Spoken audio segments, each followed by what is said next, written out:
You're now tuned in to the hottest podcast in the world, the Stay Woke Podcast, right here on the SonicBreakdown.com. Man, it's time to wake up. Get this cake up. Only thing I care about is switching. Welcome back to another Stay Woke Podcast. This is DeRa Brinson. And you know the Stay Woke Podcast is presented by the SonicBreakdown.com. So all my woke folks, you know you should go check out the articles and the reviews that we have on the SonicBreakdown.com. Today, we're going to bring a new segment that we haven't done before. That's why it's new, apparently. It's going to be called Take It Back. But this new segment is going to have an old voice that you might have haven't heard in a while. But so Take It Back is going to be with me, DeRa, of course. And you're going to have the old voice is going to be DJ William West back in the building. Talk to me, man. So DeRa to holla at me, man. So you know we had to bring him back. We had to bring him back in for our, another segment. And basically let's break down what Take It Back is going to be about. So the folks out there know what this segment is. Basically it's going to be those albums that bring you back. When you listen to it, it's kind of like it takes you back to another time, another feeling, another place. The idea stems from just y'all being a fan of the podcast, the Stay Woke Podcast. It's what we kind of built the foundation on.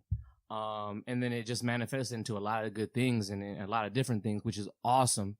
Cause we're all about lifestyle. But right here in particular, what I love and what DeRa loves is just that overall passion for either a song, artist, or a whole project. And that's what this whole idea stems from. It's just taking it back to those times where you picked up that album, the reason why you bought that album, you played it from the beginning to the end, that feeling, that nostalgia. Now you have the nostalgia, but back then you had a certain feel, you had a certain vibe, and that's what we love. That's what I still have. I still do it to this day. You know what I mean? I haven't lost it. I haven't lost that superpower of just loving the music. Yeah, no. And that's what this is about, man. You know what I mean? And today, me and you, we have a huge passion for music, and we have a huge passion for certain projects and artists. Mm-hmm. Yeah. And overall, that's what it's all about. And that's what we love. And something that we just off the top agreed upon is doing Jay-Z's album, Hard Knock Life. Volume 2. Volume 2, ... Hard Knock Life. That's what we're going to talk about today, man, because it's a huge album in my life. Let me start off with me and then you can go into you, but it's a huge album in my life because it's actually one of the first East Coast albums that I actually put my money towards, or that was actually a physical album purchased, you know. That's what it represents. Like you have the physical copy. We literally looking at the physical copy. It was given to me. This particular album was given to me by my sister. Shout out to my sister, my big sister, who has a lot of musical influence in my life. She purchased for me. I remember the day. I remember the night. I got more respect for your sister just off the fact that she got you that album, bro. It was just I think it was just out of randomness, but I'll ask her too. I'll ask her why she gave it to me, because that's also a good thing to know. But because if she picked that out because she thought like she knew that it was dope, then yo. Your sister's dope for that. This album came from Sam Goody. For those who remember, you remember where Sam Goody was all about. You know, those days of buying an album. And them albums were not cheap. No, they weren't. You know what I'm saying? Damn near $20 for an album. But this came out of Sam Goody's Southland Mall, out here in Hayward, California. Bay all day. Bay Area all day, and that's what we're gonna talk about, man. This album is so dope. Let me just go into that now. Like, this album is so dope, and we're gonna just break down every single track of it and give you the reasons why I love it so much, and then you'll understand why we have so much passion around this project, man. Jigga, man, this whole album, even the front cover just makes me want to go buy a new car. Like, I'm not living my life right, man. It's crazy. And I do want to touch on it for a second. Is I want to piggyback off what you were saying. Is first I want to say that next year we'll make the 20th anniversary of this album in September. Jeez. So we're 19 years out because we're in November now. So we're a month removed from it being its 19th anniversary. So next year will be 20th anniversary. So September 1998 was his release date. September 1998. And then the fact that you brought up this cover it reminds me, because I just did an interview that was released last week or 2 weeks ago on the sonicbreakdown.com or the staywoke.podcast.com with Sess Wonder, who goes by Sess Wonder, the female Hove. Uh-huh. And she did What Would Hove Do, an album. That's what it's called, What Would Hove Do? And it's similar cover with her in the Hove position. Just kind of it's a profile, and like she has she sampled the beats from all Hove stuff. She began with I think Dynasty, and I forgot which one she ended with, but that whole concept. So that's what that bring me back to that. So like it brings it in full circle that like it's still relevant today. People are still being inspired and by this particular album that she, you know what I'm saying, she did a version of it in history. essence. This is history. Plain So again, I want to bring that up that it was in September of 1998, excuse me, that was released. And then the executive producers for that album were Sean Carter, Damon Dash, and Biggs, or Kyron Burke. So I think that's important to put that in perspective, especially in the fact that, like I said, next year will be 20 years. Man. That's crazy. It makes me feel old. It's crazy that I'm listening to albums that are older than certain people. That's dang. that I'm around. Yeah. That I'm around. You know what I mean? Like that's to put it into perspective. Talk to him, man. But anyways, let's get right into this album though. Let's start from the intro, man. Woo! Because this album, I would have to say, Joe Budden on Everyday Struggle, they had an episode a while ago where they were talking about maybe the best intros. And for me, this I'm not giving a list yet because I have to really think about that. But if I had to take a guess, this would probably be in the top 5 intros. I told you. I already told you. Like I said, yo. Oh, and first of all, before talking about this podcast, we listened to the whole album. Let's just put that in perspective. Front to back, from every skit, from second number 0 to the end. Yeah, from 1 to the end, completely. So I told you. Once I pressed play, I said, "Yo, this has to be the best intro of all time." Talk to him. See, for me, I can't go there yet, cause I know there's an intro out there that I'm I'm not getting into, but I feel like I can definitively say, and having no qualms, no concerns that this is what at least would be in the top 5 of intros. Just the fact of just the intimate feeling that you get from the stripped down production to the older elderly voice of like wisdom being spoken to you, and it's like it's not like he's instructing you, like he's telling you what to do. It's more like having a conversation, like it's that OG that you respect, that you go to, and when he tells you something, you like, because he's not expecting you to take it. Like he's just putting it out there. If you take it, you take it. If you don't, you don't. But it's given in that way where like, I'm gonna take it. I'm gonna take this advice. And then bleak.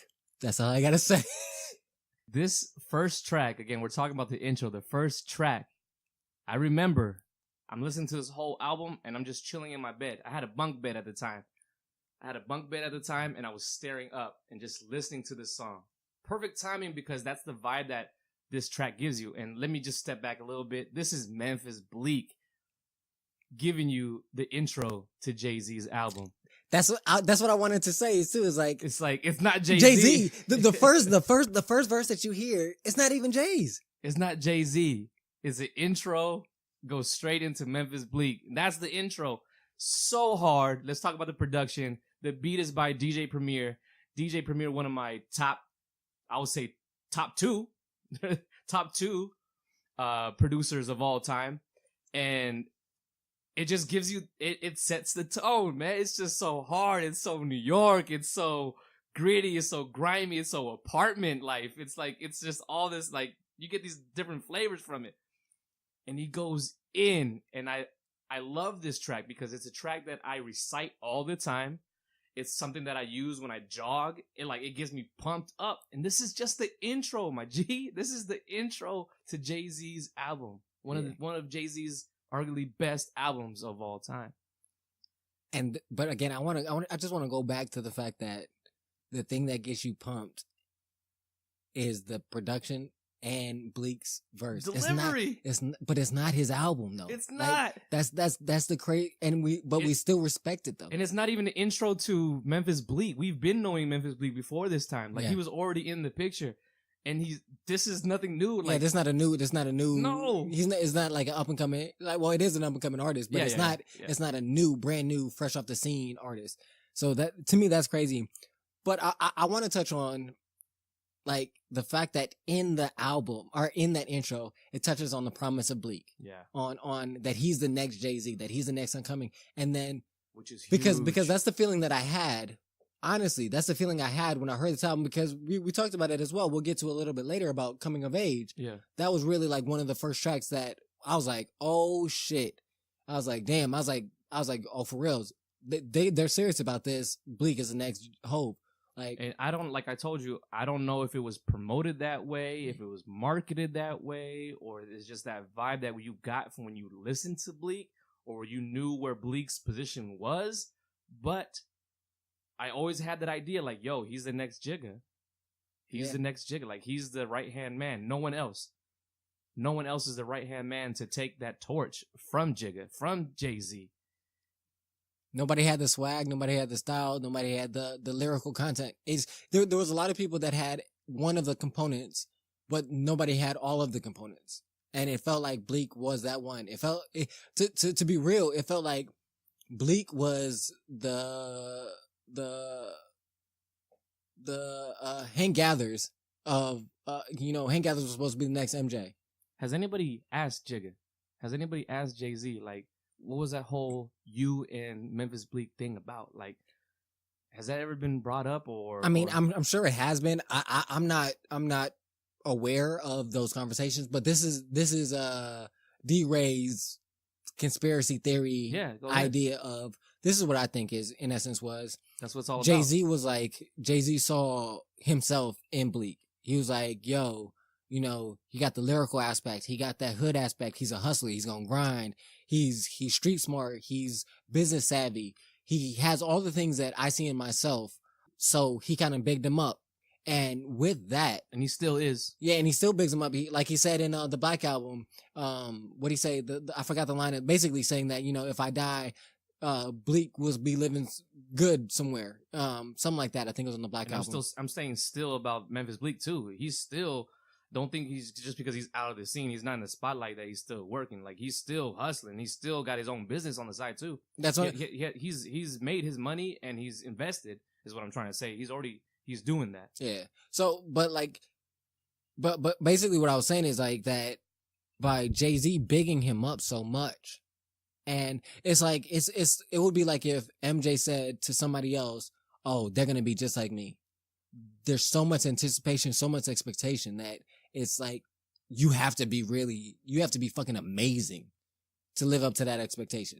You know what I'm saying? Like, we've been waiting for the next Michael Jordan for a long time. They say LeBron is the Kobe and LeBron are the next closest things to it, but they still don't say that they are that. And you know what I'm saying? How many people have come after Michael Jordan saying with that title, LeBron is the closest thing that had that expectation and lived up to the expectation. So that's what I'm saying. Is like, it takes somebody great. And I think that's what hindered Bleak's. There was so much buzz around it that he couldn't live up to it, because no matter how great he was, because people sleep on Bleak. Bleak had bars, bruh. Like, Bleak had those bars. But if you're saying that you're the greatest, like, you know what I'm saying? Like, some expectations you can't live up to, no matter how good you are. The only person that I thought and I believe was the next Jordan, and it was in that time, was Pippen. Same team, same squad, and he got outshined. Influence. And actually, that's an even better example, is because no one thought about who's going to be the next Jordan was Hove. Yeah, Jordan's Hove, and Bleak was coming up next to Hove, and that aura outshined his aura, even though, because people still sleep on Pippen. Pippen was nice. A beast. We bring that up. Stop. We brought that up on podcasts before. Pippen nice. Was nice. If you sleeping on Pippen, you tripping. Like, Pippen would give people the business now, like on some real shit. Like, people still talk about, yeah. You get it. Yeah. So like, that's what I think about what happened with Bleak. But that also brings up another thing that I wanted to bring up is, do you think that changed how Hove approached upcoming artists like Cole, for instance, based on what he saw what happened with Bleak. Good theory, man, because a lot of people after that whole kind of era, he was never vouching. Mm-hmm. He was never reaching out and saying publicly, even on records, recorded records, saying that you the next one or you're under my wing. That there was an end to that. That doesn't exist anymore.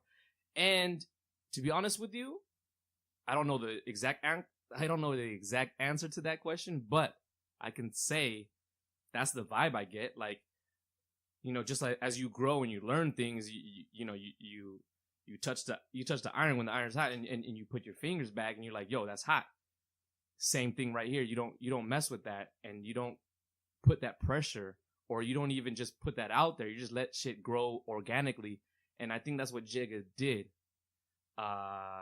in my belief, that he doesn't do that anymore, and he wouldn't want to overshadow somebody ever again. What I would say is, I think he did learn with Bleak, and so that's why he didn't approach that same way with Cole.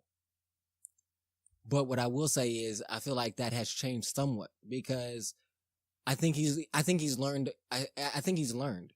I think he took the experience from from Bleak, like I said, and he went to the extreme. So like, he didn't shout out Cole at all.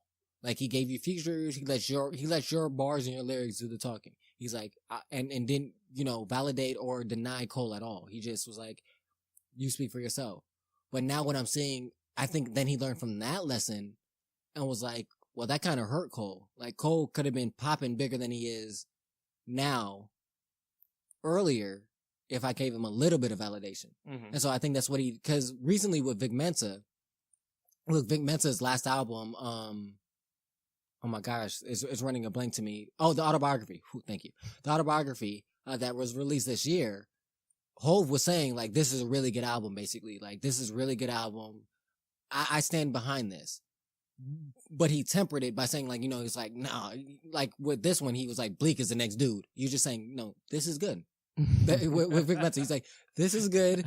I'll let you judge and determine on the pantheon on which it stands. That's control, Jay-Z. You know what I'm saying? Control. Like, he's learning, like, he learned from both of those experiences, and I think that's how he tempered his reaction to Vic Mensa's, because Vic Mensa is signed the title on Rock Nation and all that, so he has an influence. Who isn't? And Vic Mensa, I believe Vic Mensa is a beast. I think that's a really good album. Check out the podcast that I did about that album. I think it's really good.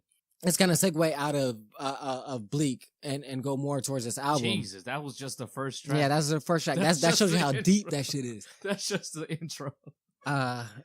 Number 2 track, Hard Knock Life. I love it.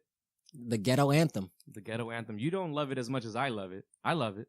Oh, let's go back, because you shouldn't put me out there like that, man.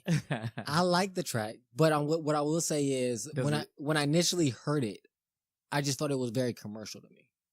It was, because it was of the sound, and that's what I'll say is, the sound was so commercial that it turned me off to the song. But going back and re-listening to it over and over now, like I said when we were listening to it today, I was like, as commercial as it sounds, he's talking that shit. Oh, yeah. The sound was so commercial to me that it turned me off to, like, I didn't even really, I feel like, absorb the words. But re-listening to it over, and even prior to now, I realized that, like, the words he's saying in that, like, he's talking that hood shit, like, I still have a hard time, I'm still thinking, like, how'd they get that on the radio? Even the edited version, like, what he's saying, even taking out the cuss words, he's talking that hood shit. And this is a perfect time for me to say you that Jay-Z's been on his shit. He's been on that grown man gangster shit consistently since day one, his first album. And this track embodies that, that flow, that version of Jay-Z. Because there's a version that we all have of Jay-Z, but that version of Jay-Z, businessman. And you get that feeling that he's a businessman, still living in the hood, and then barely moved out of the hood type of feel. Like, you know what I mean? Like, yeah, he's still connected. He's still connected, man. Driving a Bentley through Marcy Projects. Like, you get that feel from this track. And I've been telling people that this is the reason why I'm connected to Jay-Z so much. more importantly, this album so much is because he's been on that teaching you business and teaching you how to get out of your situation shit since day one. And I said it again. I'm going to say it again. Jay-Z's been 40 years old. He's been 40 years old since his first album, since his first freestyle. His mentality has always been there. This track right here embodies that whole kind of my version of Jay-Z that I hold on to dearly. Production by 45 Kings, one of the greatest.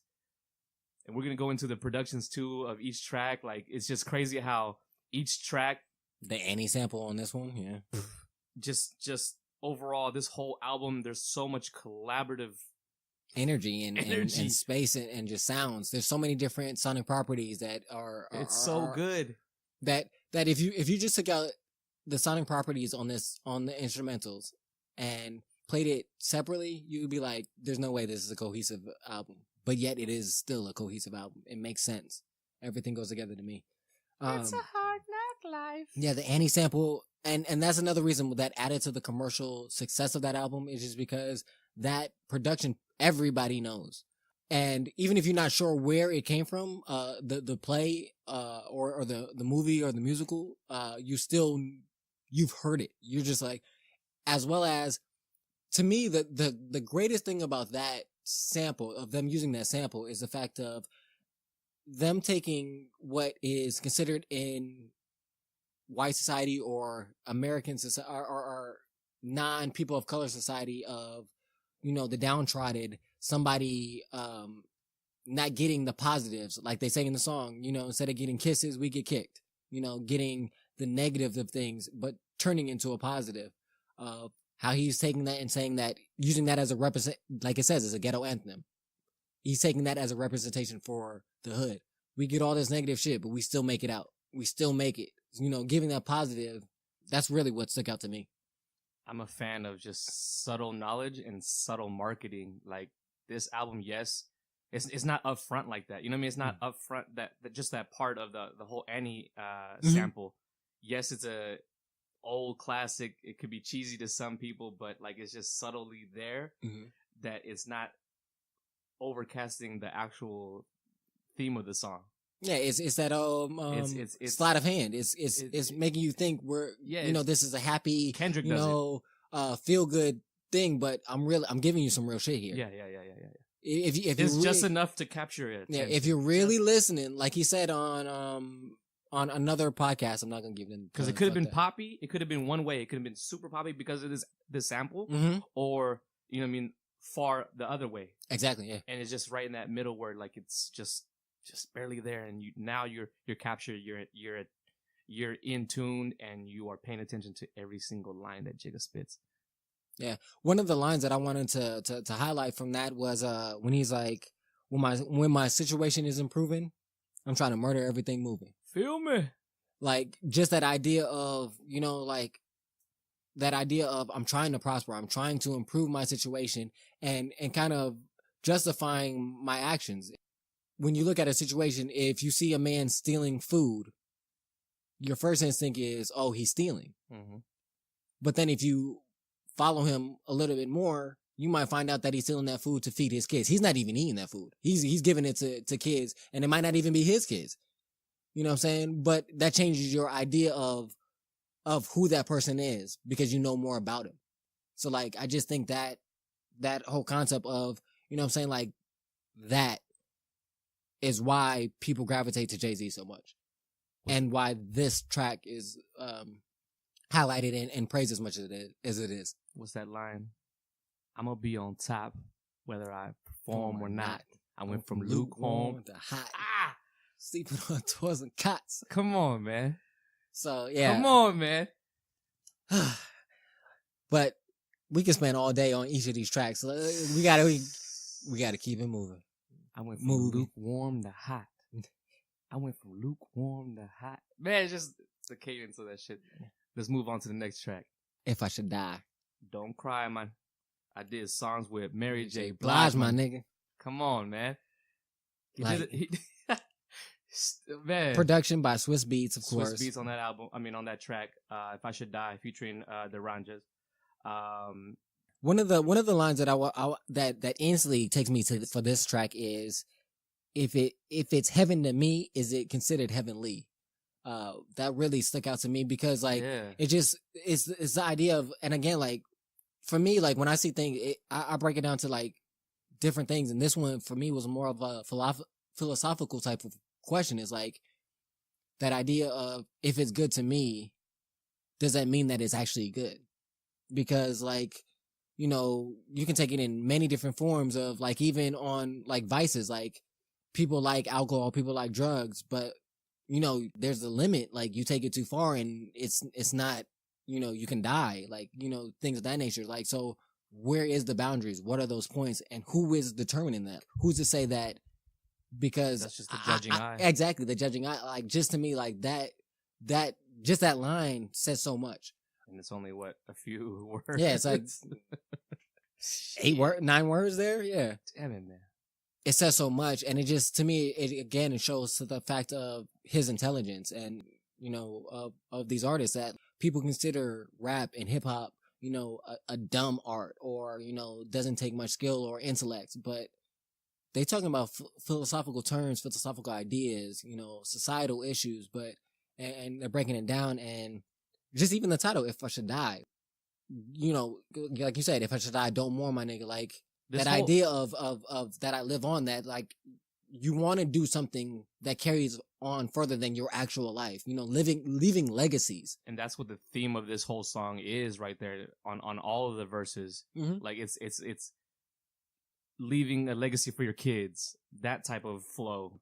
For everybody who's listening, that type of flow. Like it's just a passing on.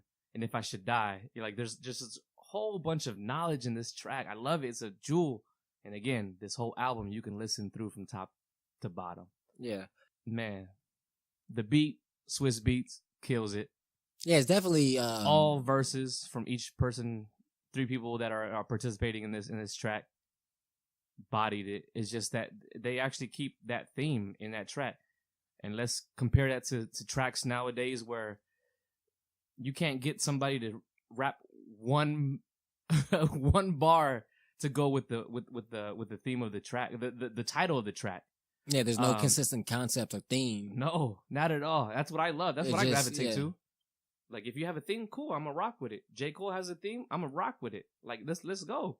Take me there. And this, you just brought up J. Cole. This kind of reminds me of J. Cole's Immortal off of For Your Eyes Only. Exactly. That same idea, same thing. Keeping your legacy on. You're just extending you from the physical form, everything. Like we live on, all of that. What's next? We got Ride or Die. Oh man! And the first thing I got to bring about Ride or Die is the fact that it was produced by Stevie J. Like I had to bring that up because Stevie J on 90% of this whole thing. I mean, this song alone. I'm talking about the song, hands-on production, putting this song together. Like his name is all over it. Yeah. Like you said, like you telling me beforehand that he did all the instrumentation. It starts with, "I'm rolling with Rockefeller, man. Because they got money, man." I love that intro to this song, man. Yeah. Like, and this beat is crazy. It's crazy. It is crazy. It's nice. I'll say it's one of the most notable productions on this album. And it's crazy that stands out. And he's not even the most notable producer on this album. No, not at all. Compared you got to Timbaland, Swiss Beats, Premier, Eric Sermon. It's like, but yet you remember that, like, you can play this and they might not know who produced it, but they'll say, "Oh yeah, I know what album this is. I know exactly what album this is." And the fact that he gets more credit for, you know, other things. That's crazy. So I just had to first mention that. But again, the production on this is classic beat that, like I said, everybody feels. Just the aggression, just ride or die. Like, ride or die. Come like, on. But still, like the aggression on it, but it's still accessible. Like mainstream, I can feel it still was accessible to them because of the production. It's masterfully done. He didn't lose anybody with these hooks. No. If we go through all these songs, like the hooks, when there are hooks, because not every song has a hook, but when he goes through the hooks, he doesn't lose people. Yeah, because Ride or Die would not necessarily be considered acceptable. Yeah. But it was. because of how it was done. It's really, it shows the level of artistic and foresight that he had to be able to balance that. Crazy. Oh man, I'm looking at the tracking. And we got we got Nigga What, Nigga Who with Amelia, which isn't even put on the features for the hook, but I feel like without her on that hook. I'm trying to do my Jay-Z. Bounce with me. And this was produced by Timbaland. Timbaland shit. And I want to leave a little thing. I want somebody to leave a comment on this podcast saying where Timbaland used this beat again. Where was this beat recycled or reused or sampled for? And it's very well known song, but I'll leave it out there. We'll leave that for the comments. The other thing that this song I wanted to bring up about this song was Fast Hove. Oh man, let's talk about it. Yeah, Hove. If you don't know out there, for those that might not be as dive deep into the Hove catalog, that you might not notice that he has switched his style multiple times actually, if you really think about it. But he used to rap exclusively extremely fast in his very beginning, that fast flow, very, very beginning days. And remember what you said about the Nas Ether thing. Yeah. About the kind of relates to this. Yeah, you went from, what do you say? You went from Jigga to Jay-Z, damn you on Jazz Dick. Or you went from Hove to Jigga, something like that, Yeah, right? In those lines. so- I'm going off the top of my head, sorry. Yeah, off of Ether. But you know what I'm talking about. On Ether, he goes, damn you on Jazz Dick. And then Jazz is this dude featured on this track. Yeah. And he was the originator, from my knowledge, from my history, from knowing this, just originator of this kind of flow, this style, which Jay-Z also kind of piggybacked off of. And Jay-Z, I believe, toured and just did shows with Jaz-O back in the days. Because he was like his mentor while he was coming up. Yeah, I believe so. And that's that flow. Man, that Jay-Z flow, that fast flow, he did it on that freestyle with Big L. So if you go into the internet world and just look up Big L freestyle with Jay-Z, he goes in with that fast flow. Yeah. He does it on his first album. Crazy. I love it. I love the fast spitting Jay-Z. See, I like the more introspective Hove. Yeah. I like the more introspective Hove because because every time he does it, you just go, damn, or whoo. I mean, that's that shit that I love, man. And that's when he does it. That's what I do when he does it, man. I love the whole slow down flow. You know what I mean? Same thing with Mace. Mace goes back and forth with that fast. Back when he was super nice. Jay-Z's fast flow overall is my favorite version of Jay-Z, though. Yeah, I'm gonna be. Mine is the slow, introspective, deep, grown man shit. Like taking your time with each verse, each just word. Because I feel like more like what kind of Herb Gotti said was like nigga, what you saying is dope, and you dropping gems. Like, make sure that they hear it. Yeah, don't waste your time. Don't waste your breath. Don't waste bars. Don't waste bars spinning them so fast that people ain't catching them. Yeah. That's more how I feel about it. I hear you. But following this track, you have Money Cash Hoes, which exactly is with DMX, and there hasn't been a DMX Jay-Z track that I haven't liked. They've always hit. Even on DMX's first album. Even on DMX's first album. The last even track on of the album. Ride or Die Volume 2. Yeah, like I said, every track that they've been on, even on the Murder Inc. one that they got with Ja Rule, DMX, and Jay-Z. There hasn't been a track where them two together I haven't fucked with or I haven't liked. I want to bring up something. Yeah, go ahead. I want to bring up something that this is the point in time where, of course, obviously, both artists were at the top. Let's just say at the top, killing it, killing the charts. They're in your face. They're hacking into everything that you can think of to get your attention, booming, killing it on the charts, selling so many records. And then we get this new kind of, nowadays, in this current time, DMX. And you can look up the interviews where he's just like shitting on Jay-Z, or not rocking with Jay-Z anymore. And saying that he's that type of dude that wears, linen shorts and wearing chinelas in the sand beaches type of flow. Like, he's actually said those words. Like, it's just that it's funny to me that, that was just a moment in time where everybody was cool. And then we all have that's all history and all that. But to me, I think that's more. I think that's just more about growth. Yeah, is this the fact? Sometimes some people do grow and change, and I'm not saying that Jay-Z's growth is better than DMX's growth, but people change and grow, and sometimes you have a hard time accepting that change. Mm-hmm. It's kind of like you have best friends in high school, and then you get to college and you grow on different paths, and then you try to reconnect, and it's like we're not on the same page. Yeah, we're not on the same page, and that's fine. Like, that doesn't mean that they shouldn't do good and you shouldn't do good. It's just that y'all on different pages, and yeah, that is understandable. So I think that's more what that's about. But I do agree with you. I think that is an interesting dynamic, that how it changed. Yeah, compared to back then and to now. And my question is that will we ever get a Jay-Z and DMX song ever again? I'm not sure even. I'm gonna be real. I don't want one. Yeah. Nah, I don't want one. I'm gonna be real. Like, and I'm probably gonna get killed in my mentions for that. But hey, it is what it is. Don't get it wrong. Don't get it wrong. Don't get it fucked up. I still fuck with DMX and I still fuck with Jay-Z. But I just let us know what you think about that. I don't. Yeah. Would that be dope? But, I want to ask you, before we move on to the next track, I want to ask you in this regard, do you think that DMX killed Jay-Z on this one like I think Eminem killed Jay-Z on Renegade?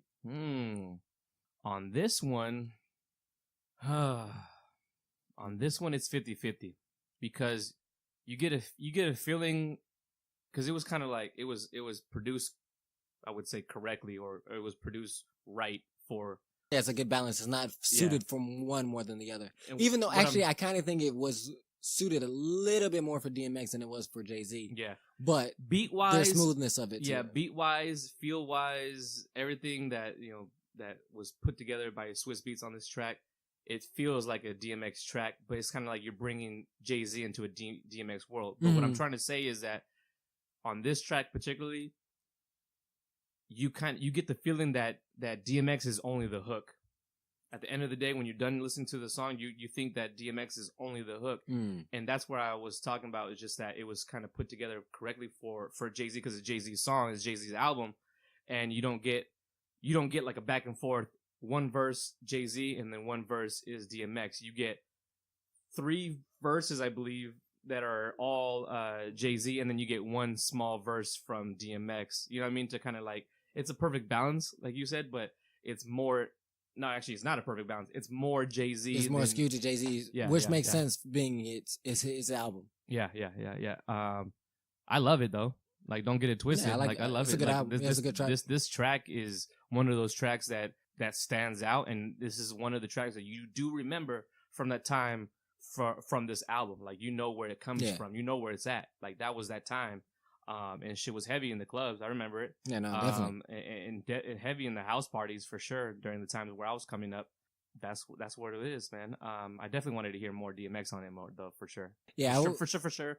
That's my take on it. I would agree with you. I would have liked it to been 50-50. At least two J verses and one longer DMX verse. One thing I did hate though, that came out after this version is the remix version that ended up being on The Corruptors. If I'm not mistaken, it's a movie with Jet Li and Mark Wahlberg. Yeah, they were like playing cops or some shit like that. This song was on that soundtrack. Back to the times where actually soundtracks were super dope too. Yeah, we're popping. Yeah, shit. But the remix to this song has just a small snippet of the hook from this song, but they don't have DMX on it. It's Jay-Z, Memphis Bleak, and Beanie Siegel. and that was actually pushed as. I'm sure I've heard it, but I don't remember. I don't remember their verses. You can try to look for the original version online, but it seems like a lot of Jay-Z's. He's taking he's taking it off, and it's only available on Tidal. All of his content is just like you can tell, like it's super like. Yeah, he put it. It's all on Tidal. Yeah. Well, like they re-released some of it now back on Apple. On Vivo, you have some shit, but like I would say like the big hits that he has out there. But like if you try to find these little album cuts, like it's tough, man. It was tough trying to do my research because I was like, fuck, you can tell that everything is going to Tidal. yeah. He's liking that shit up. I ain't mad at you, Jigga. Get your money on. Get your money. The next track is the free internet is not for everybody. That's right. The next track is A Week Ago, and that's featuring, your Bay Area, your Oakland native, Too Short. Oh, man. So we definitely have to give that one. Let me talk to him. Go ahead. Let me speak upon this track. One of the big reasons why I'm gravitated to this track in general, because, Too Short is on it. But what caught my eye as a young listener, and this is 1998, so I was a young listener, I was in awe. I was in awe that somebody from the home turf, somebody that's respected from the home turf Bay Area, is on Jay-Z's album, and such an album as this. This is like how I looked at this album as a kid. Is like, this is like, how can I say it? Like this is godlike. This is royalty. This is, this is fuck.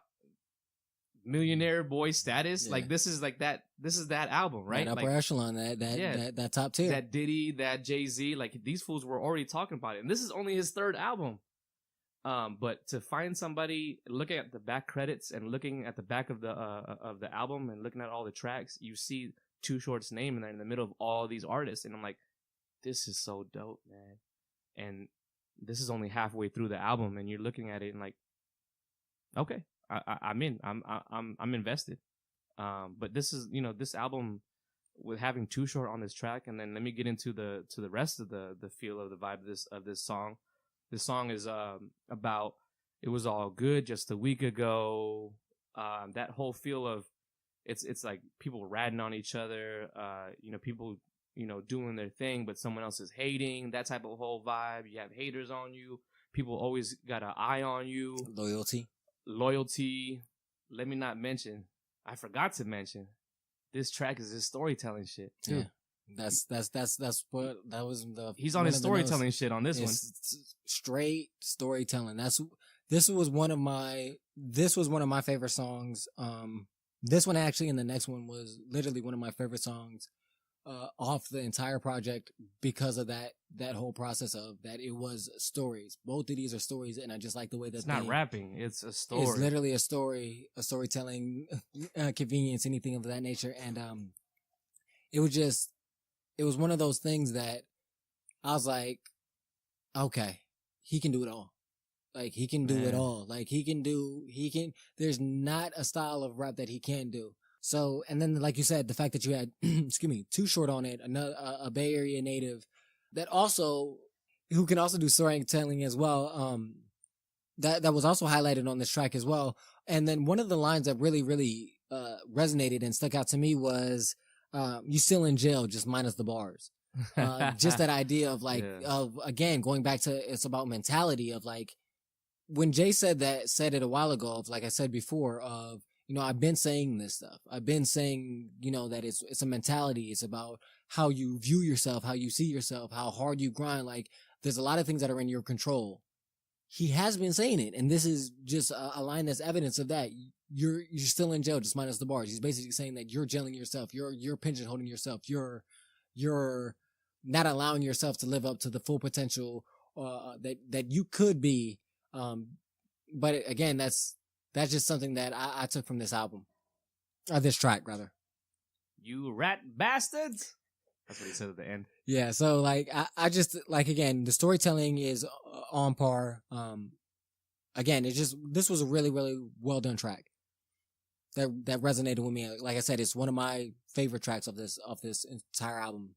If you follow this with Coming of Age, with Memphis Bleak, again, when I first heard this song, Coming of Age, that's when I was like, cause I heard this song before I heard the intro. So I was like, oh, this is when I got that feeling of, damn, Bleak might actually be the next Hove. Like I get the intro now. Like this is what made me say, I get what they're saying in the intro. Back-to-back storytelling song. Yeah. So it's back-to-back storytelling song. That's but dope. but That's different. Dope. I like the fact that in the first one it's more of, Jay kind of giving a bit one side of the picture, and then Too Short giving a different side, where this one is Bleak and Jay-Z giving both the same side of the story but from different perspectives. Yeah. And same then, moment of time and then different views. they're getting to the same point at the end at Yeah. the same, like it's just crazy how they get to the same understanding at the same time. It's like, nigga, you just like me, we the same. Yeah. And that's what I'm going to touch upon, is that while we were listening to this whole album and then we captured this moment, this song, it starts off with these two people, Jay-Z and Memphis Bleak, not knowing each other and kind of looking at each other, or living their lives, basically, like living their lives, nonchalantly, and not knowing each other, not considering it. And then in the middle of it is kind of like, okay, cool, they're paying attention to each other. They're competition. Competition. And then at the end, it ends up being, like, we're together, we're a team. You're my dude. I got your back. I got love for you. I'll kill for you. Like, it's crazy, like, how it just goes through that whole time. And it's just a back and forth flow. That back and forth flow is definitely needed nowadays. But this is like, this is like one of like the... Like Bleak said, I'm killing your crew. Yeah. Man, it's like one of the best back and forth songs. Plus, it's a storytelling song in the middle of all that. Yeah. What I would say is, this track reminds me, now that we're talking about it, it brings me back to, and that's what I love about music and I love about hip hop, and how it can take you, like, this is an older track that can take you to something now, and that how something now can take you to something before. The back and forth that we were just talking about with Bleak and Jay-Z on this track made me think of the back and forth that we get with Run the Jewels with Killer Mike and LP. Cause that's one of the things that I gravitated to when I first heard the first Run the Jewels albums, that I said was that back and forth, that I'm finishing your line.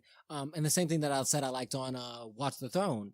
And we don't see that as much now as we did back then. And so, like, these kind of tracks remind me of that, and those tracks of now that kind of mirror that remind me of that. So it's just something that I like that about music and hip hop, that it's timeless. Good music is timeless. Cause like I said, it will bring you back to other things, present and past. And overall, that sets the tone. It's. I just looked at it right now. I just looked at the album. Swiss Beats made the beat, and it's not a typical Swiss Beats where you kind of, we're known for like the up in your face kind of horns and loud Swiss Beats, but this still is a fast tempo. Yeah. But it's more darker sounds than we usually associate with Swiss. Swiss usually has those brighter, happier. Happier doesn't seem right, but it's it's more keys. Yeah, it's more, like you said, in your face. This is more subtle. This is perfect for the storytelling flow that they did on this track, man. And then they followed that song up with Can I Get A? Damn. So you follow that what? Still faster tempo with a little bit darker sounding to still fast tempo with more lighter sound with Amelia Ja Rule, produced by Irv Gotti. Can I get a fuck you? And then the thing that you brought up that I didn't even notice until you brought it up, but then I thought about it, that you were right about the difference in the radio version versus the edited versus the unedited version, not just in the content, but into the sounds and the sonic properties. Yeah, man. Shout out to my boy DJ Rob Stevens. He brought it up, and just recently because I was just playing it in the car, and he just told me, he's like, yo, do you just notice that, like, the album version is actually a lot more subtle, more calm, and just chill? Because it's the first version that comes out, right? It's the first version that it's recorded way before the album is even put out to the world, and it's super different from the video version that we know of and the radio version that we know of. But you get a more calm, chill Ja Rule. And then you listen to the clean version, the radio version, and you got more of a pumped and, he's in your face and way more aggressive sounding, way more aggressive feeling than the studio version, where it is more chill. Yeah. It just shows you how much goes into determining music than just what the artists and what the producers feel. Which ended up being on the Rush Hour 2 soundtrack. Yep. That soundtrack is one of the greatest soundtracks I've ever owned and whenever I've ever purchased. That shit is so dope. There's so many gems on that album. You need to get that shit for sure. But yeah, that's just to throw out some. Yeah, we might have to do a soundtrack podcast. Let us know if you think we should do that one. A soundtrack. Yeah, soundtracks episode. were good, man. Soundtracks were dope. Around that time, man. Yeah. So I want to say definitely give Irv Gotti a shout out because I don't think he gets enough shout out for his production skills. On that beat. That production was quite nice. Irv Gotti. And then Murder Inc.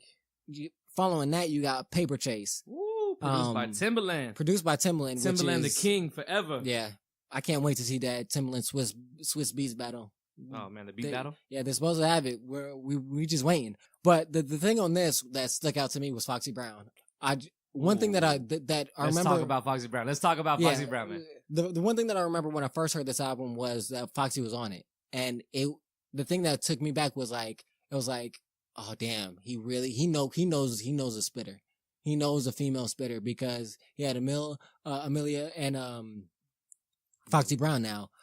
And we just had a conversation about Foxy Brown over Kim, and I'm picking Foxy Brown all day, every day over Kim. Lil' Kim, man, that's on Mamas. I vouch for that too, man. Like I'm more on Foxy Brown's side than no Lil' disrespect Kim. to Lil' Kim. No, not at all. I just want to put that out there. Top 5 all day, like top 5 female MCs of all time, and then just part of the MC world in general. But I'm gonna say she not in my top 5. She in my top 10 though. Nah, man. She in my top 10, not my top 5. Shut up. So No. out my mentions. But let's talk about Foxy Brown. At this moment of time, Foxy Brown was sexy, man. She was sexy to me. Sexy. She Super was sexy. Damn, she was sexy to me, bro.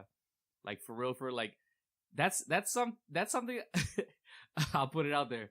That's something that I would look into for somebody to be my wife. Like you gotta be like an MC. You gotta love hip hop. You gotta spit bars, and then you look fucking good at it too. Like you just got that whole.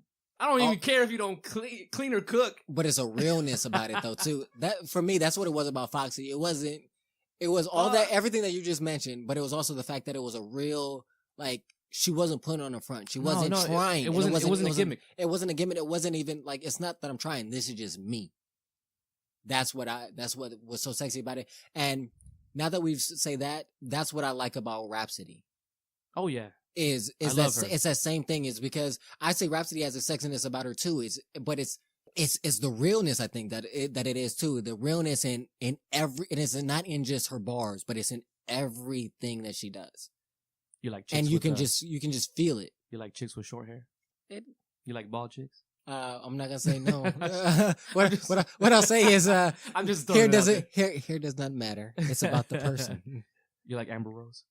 Amber Rose is sexy. She's bald as fuck. I Yeah, can't. He's sexy. I can't fuck with. No, but for real, like, yeah, you're right though. Right. That's what I mean. Is that realness?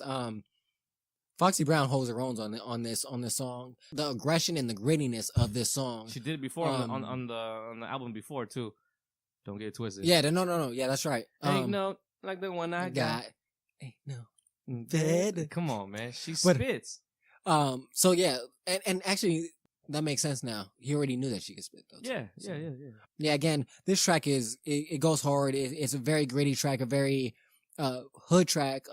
But still has a appeal in the sound to the masses. What I like about this track, to bring it to the track, is that both Jay-Z and Foxy Brown, like I said before, they bring that royalty to the track. Like, you're the best male and rapper best female, and best female, and you're top, and you're talking that jiggy shit too. You're talking about that, like, you know what I'm saying, like that talking your shit, like I'm better than you type shit, like that is. I'm better than you, and I'm getting this bread, and there's like shit you can do about it. And that shit's motivating. Yeah, that shit's motivating. To me, this whole album was motivating. I would not hate on that. Like, that's motivation right there. Like, get your shit together, B. I mean, and I know we're kind of fast forwarding a little bit, but if we were to kind of generalize the feeling of this album, to me, the whole album was motivational, and it's from a perspective of giving you all the ins and outs. Talking about, like I said, we talked about loyalty, we talked about making the right decisions, about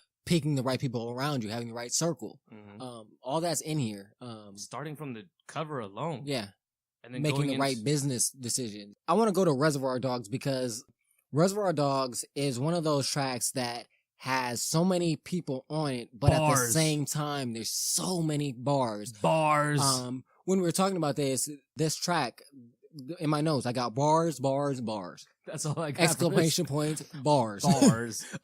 Straight bars. Let's talk about it. Let's talk about the production real quick. Shout out to Eric Sermon. If you don't know Eric Sermon, then if when we say Eric Sermon and that doesn't have an accord with you, then I don't want to talk hip hop. Legend.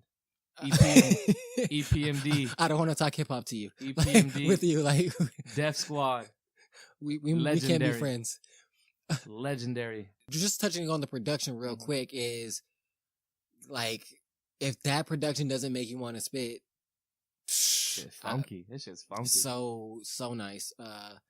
That's what I gotta say to that. Just like I feel like with that production, you have no choice but to give bars. If you didn't give bars, you don't. You just those are the ones. If you know you don't have bars, you just go. You know what? I can't even be on this track. I'm sorry. Let me mention that this, of course, the track is produced by Eric Sermon, but on top of that, there's no hook. No hook. It goes straight from MC to MC, and they just go in. They just rap, and they talk that shit. Let's fuck with me. The Locks. First of all, it's the Locks. Beanie Siegel. Bars. Sauce Money. Bars. All day throughout this whole track. This is one of those tracks where, like, as you're going through the album, you go back. There's 6 people on this track if you think about it. 3 people on the Locks, Beanie Siegel, Sauce Money, and Jay-Z. Or 5 people, sorry. You press repeat for sure. It starts off with Sheik Luch. Sheik Luch is like the first one that raps on it. The Luch bodies it, and then it goes into Jada. Kiss, and then Jada. Kiss of Death is the last one, but this is early Beanie Siegel too. This is early Beanie Siegel. This is this is when Jay-Z brought him brought him around. Yeah, because before State Property. Because way before that. This is to kind of paint you a picture. Also, one of the first groups to ever put Beanie Siegel on was the Roots. The Roots put Beanie Siegel on. Yeah, Philly Love. Yeah, along with Eve too. Yeah, that's where Philly Eve Love came from. She's one of the writers and rappers on All Things Fall Apart. All Things Fall Apart, which is that song with Erykah Badu. Yeah, Eve did she did the lyrics on that track. Yeah, and that's the female. That's all Philly. Vocals. And then that's when this is when you start seeing Beanie Siegel come around the Rock Nation. And everybody knows Beanie got bars. Beanie Siegel, one of my favorites. Feeling in the Air. That's one of my favorite songs from him. So overall, this is that one track. If you wanna learn how to rap, if you wanna go in with bars, if you wanna be the best that you can be, you wanna sharpen your skills. This is one of those tracks that you listen to overall to be inspired. That I would look at too for sure, because that's what I did. And you get 100% quality verse from each person on this song. And to take it full circle, this reminds me of, as we said, when we were talking about it off air, the One Train song from A$AP Rocky from I think it's Long Live A$AP. I always confuse that long ass song with everybody on it. Yeah, the One Train. It got I think it's Big Craig, Action Bronson, Joey Badass, Danny Brown, Kendrick Lamar, A$AP. So it's actually 6 people as well. And Tupac. Selling people on that shit. But it just reminded me of that about, as we said, like, steel sharpens steel. That's the kind of mentality that it seems like they had on that One Train as well as on Reservoir Dogs. This is a classic track. This track is the best track when it comes to looking for bars. Bars is what defines this track. And when I say bars, I mean lyrics. And just overall, just spin. Like if you're in a major cipher and somebody's just beatboxing and just a whole bunch of people are just rapping at the same time, this track signifies that. And one thing I would like to say is, because I'm all about programming and I'm all about, putting a picture together when it comes to an album or a mix or whatever it may be. A lot of people try to do that. A lot of up-and-coming rappers try to do that every single song. And I think, which I take away from Jay-Z is that a a good mixture of a little bit of everything is better. Not too much of one thing is bad. I mean, having too much of something is totally bad. And this album, we're not even done with it. We're almost done with it, but this album has a mixture of, you got the hood tracks, you got the street tracks, you got the club tracks, you got your lovey-dovey tracks, or not necessarily lovey-dovey, but that thug love, that perfect middle, that everybody that can fall in love with. So even a female can fall in love with this album. And then you got these bars, man. Like, you got these lyrics, and you got people like The Lox, Beanie Siegel, Sauce Money, man, just known for spitting. And that's what I wanted to say about that, is that he does have a perfect balance on this album overall, and he doesn't overdo it.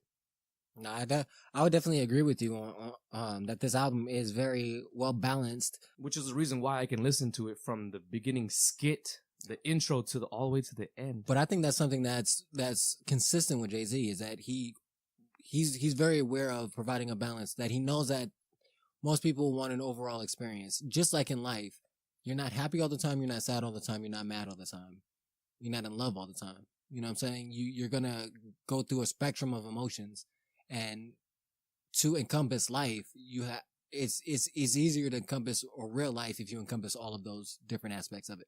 That's a gem that I just want to throw out there, because that shit is just perfect. I mean, it's important to me. Yeah. Programming and just having something thought out is very important. So I don't even know if it was thought out this way.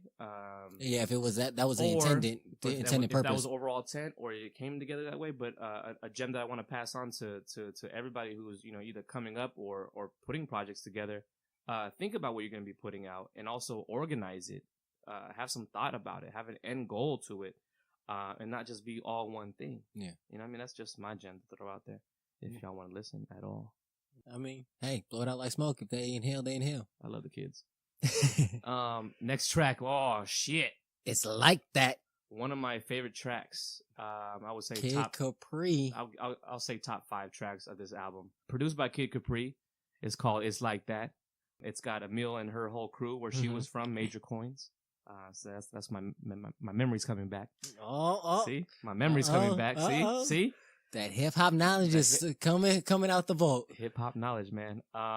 There was also this was also on Kid Capri's overall album. They just kind of shared it, and I didn't know that. Yeah, let's talk about the energy on this track, and then how fucking bounce, simple bro. is it? I love the bounce. So it's a very stripped down, simplistic production, but with that being said, it still has that bounce, bro. Cause I'm like that, yo. It just has that. It has that grit. There's no denying that's New York. No, it's yeah. There's no denying it's that New York gritty hip hop. It's the Kid Capri, man. Feel. Big ups to Kid Capri on this and creating that joint, man, because it does have that New York feel. It does have that house party feel. It has that club feel, all like mixed up into one, and it's a simple beat. Let's start with the beat. But still not overwhelming. No, it's not overwhelming. It's a simple beat. You got simple drums, and you got like it goes dun dun dun. Yeah, 3 chords. Dun dun dun. Bring it back. Dun dun dun. Dun dun dun. And loop that again. And then that's loop, but then there's just so much energy around that shit. And then you it's got like that, yo. And then you got Kid Capri at the end just yelling over the track, like yo, or in the beginning of it as well. You know what I mean? It's Kid Capri and Jay-Z. And it's now, Jay-Z and Kid Capri. Like, it just got that energy from the beginning and then at the end. And now what you said, like what they say about jazz, and I'm not. It might have been Miles Davis. It might have been Duke Ellington. Please don't kill me for this quote. But it's internet thugs. Yeah, I know. About it's not always correction Nazis. It's not always the notes you play; it's the notes you don't play.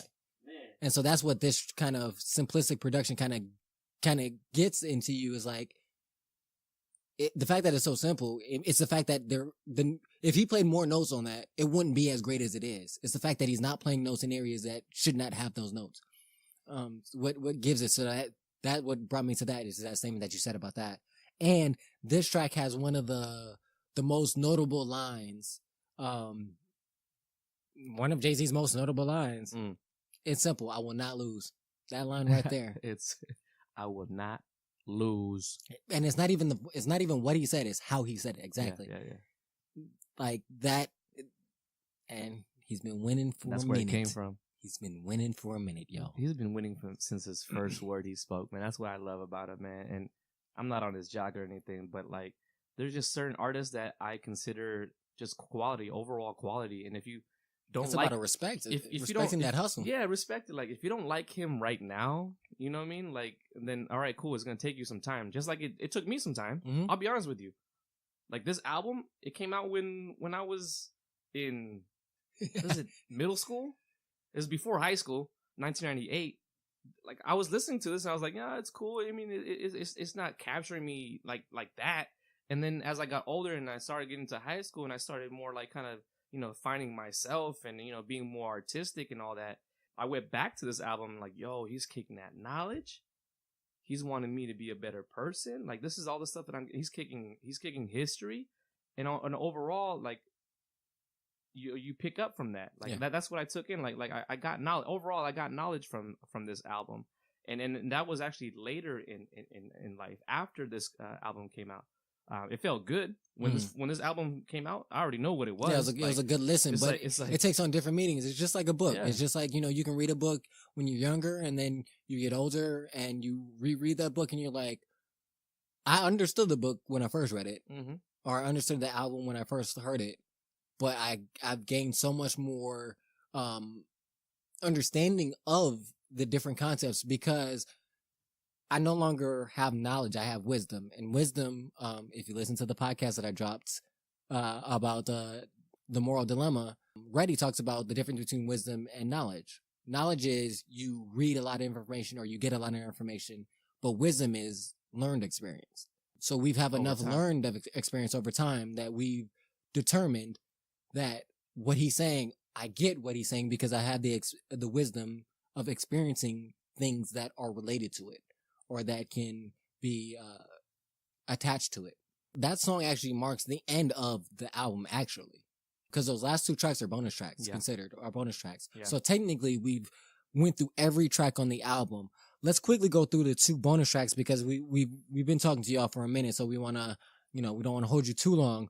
But this is why you're here, though. Yeah, you're here for the knowledge, and this is why you're just like us. You appreciate the music and you appreciate the art. So thank you for listening and tuning in.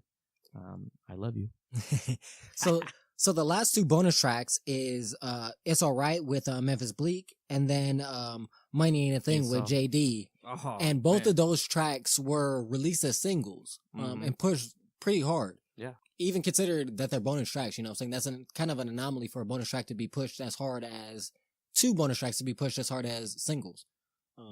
At least that I can think of. Jaguars with your 4 lanes with the top down streaming out, money and a thing. If you can't ride to that, man. And then JD producing that track, like I said, that song just reminds me of like, it embodies the 90s for me. Like, embodies like 90s music videos. Like, in my head, when I hear that song, I think of like Mariah Carey's Honey. I think of ODB, Shimmy Yeah. I think of Mace. I think of just like all of those like combined into one. I even think of Missy Elliott. Like, you know, like all of that just it gets dumped into my head when I hear that song. So that definitely was a summer anthem.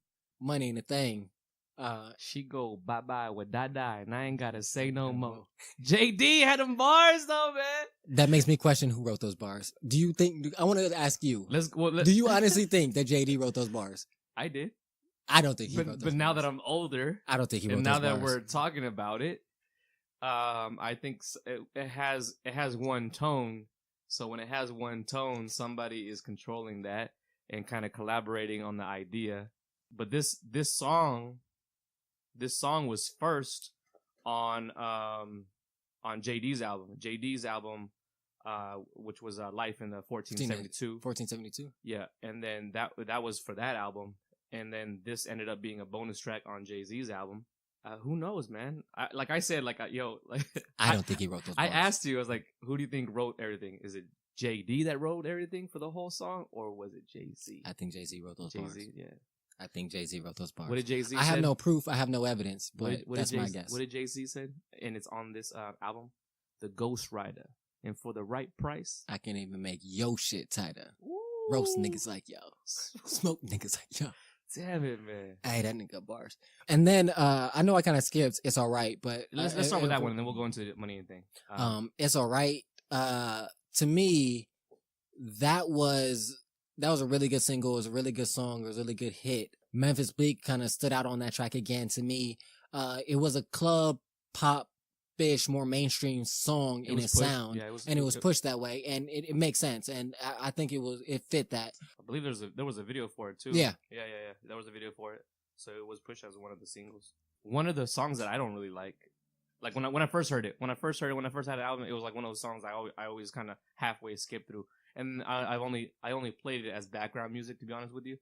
But later, of course, I enjoyed it and I appreciate it because I'm all about lyrics, I'm all about music, and it's dope.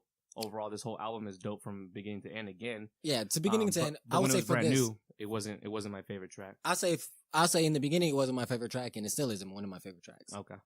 Yeah. It's just it's really the production. What? It's too kind of poppy and mainstreamy for me. So that's why I really don't have much to say about this song. Like lyrically, I think they both did fine though. Damon Dash produced this. Yeah, Damon Dash produced that one. And but it's again, all right, produced by Damon Dash. But again, I don't have much to say about it. No. Yeah, like I have a neighbor. Shout out to my boy Danny D. He pushed this song like into my brain.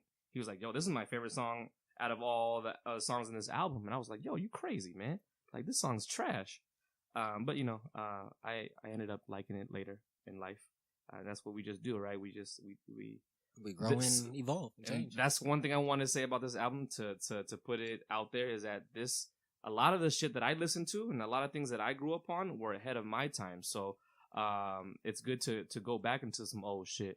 You might actually find some knowledge if you read Dr. Seuss all over again. You never know. Like it's just like that's real.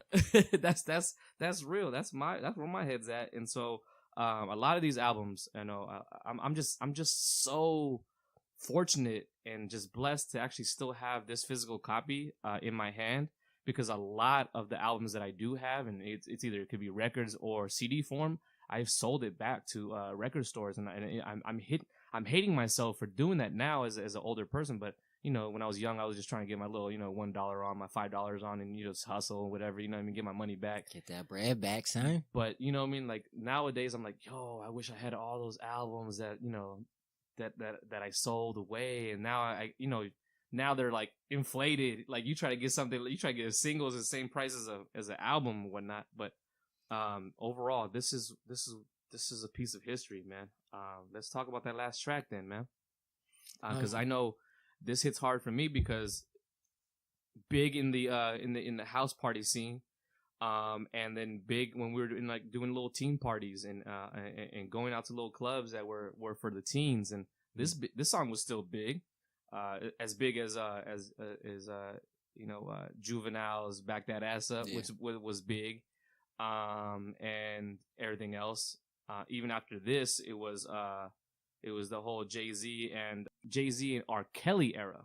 Oh, Best of Both Worlds. Yeah, that era was big too during that time, and also with Fiesta. Remember when Fiesta came out? Fiesta. After the party is the after party. Come on.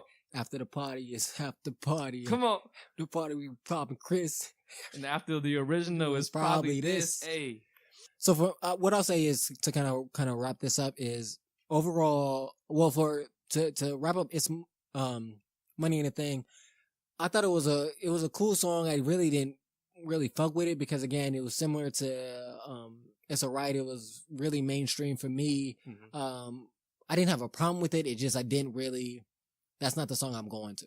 And I felt it was more of an environment thing. It's more of that was a club hit. Like when you're at a club, yeah. But when I'm at the house and I'm listening to music, I'm not playing it. That was just me. For me, it was one of those tracks where at the time, I didn't have my own car, but in my mind I was like, yo, when I get my own car, I'm bumping this. And then once you have your own car and you put that CD in and you start driving around, you start reliving that video, my G. You start reliving the box. Yeah. You start, what I'm saying? Everything that you saw on the box, CMC out here locally. Yeah. See, MTV, BET. This is like before like shit was popping off on TV. Like this is like the beginning era of TV videos and music videos. Yeah. Way before the internet could allow you to hop onto YouTube and see any video you want at any time you want. You had to wait. You had to At wait your until own- after school, and then you had to wait until the right time. Like, oh, please somebody call in and request that one. Please, Come please, on. please.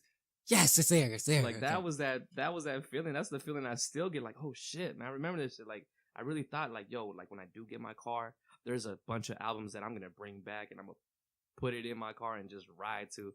And I still get that feeling today. Like when I was playing it today, when I was driving around, when I was walking around, man, it's like, damn, dog, like this motivational music, man. Motivational music. You know, it's not like I'm into the flashy bling bling. There's certain things that are just out there and flashy, and it's just too out there. It's too obvious. But you know, when you're young and you look up to somebody, you know, that's just full of knowledge and just really authentically putting that shit out, and it's not a gimmick. You're not looking stupid on the internet. You're not looking stupid on TV. This shit is real. Jay-Z on the same track, two entrepreneurs on the same track at that level. And I respect it, man, and I, you know, definitely looked up to it and was motivated. Yeah. Like I said, for me, it wasn't one of my favorite tracks, but overall, I really think this was even back then, I thought it was a really great album. And now, looking back on it, I still feel that way.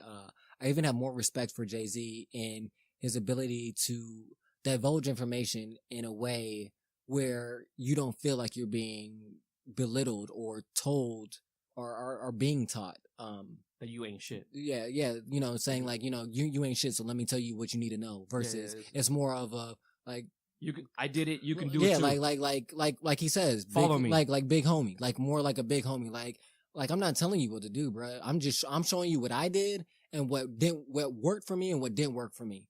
And when you give it like that, or as in the way that I bring up often with Kendrick Lamar, how he says that his dad kind of gave him information. He's like, my dad would, like I said earlier about, you know, put that information out in the air. If you took it, you took it. If you didn't, if you chose to inhale, you chose to inhale. It's on you.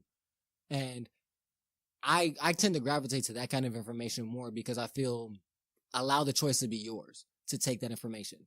So I really appreciate Jay-Z for doing that and staying consistent and continuously putting out good work in that regard. We've seen others, he's been doing what you're exactly explaining right now since the beginning. Bring that back. Like, yo, like he's been doing that. He hasn't been belittling his people, his listeners. He's telling people a real life story that this is what I do. This is what I've done. There's certain things that I'm not proud of what I've done back in the days, but you know, you live and you learn. And at the same time, when he's up here, when he's talking from Jay-Z as the billionaire big dog that he is, he's always been like, yo, like I've done it. You can do it too. Rock with me or not. Yeah. I'm not going to force you. I'm not going to push it on you. So I think that's important to say as well. That's big, man. That's really big. I want to say again, thank you to everybody out here that's listening, that listened to this Take It Back with DeRa and DJ William West. Definitely check out our Instagrams. Shout out your Instagram, man. Yeah, man. It's @_MRWES, Mr. West. So definitely go follow him on Instagram. Follow us at the Sonic Breakdown or at Stay Woke Podcast with DeRa. So follow us on Instagram, Facebook, Tumblr, Twitter, all of that. Leave us comments, leave us likes. Tell us what albums you think we should bring back. We have a list. I think we have a running list right now. It's at least at like 10 or 12 maybe. Yeah, but throw them out at us. I'll throw out a couple that we have on the, actually, I take that back. Teaser. So yeah, hit us with your list. Tell us what you think we should throw back. Tell us what you think about this album. What emotions, thoughts, feelings that it evokes with you. Definitely check out our YouTube page, The Sonic Breakdown, as well. And we'll have this up on there as well. So check that out. And of course, you know our motto. Live, listen to some great music, and above all, love more. I want to say thanks again to DJ William West for coming out on another episode of the Stay Woke podcast. I appreciate that, bro. Yeah. Keep me around. And we definitely going to hit you with another Take It Back. So, we out.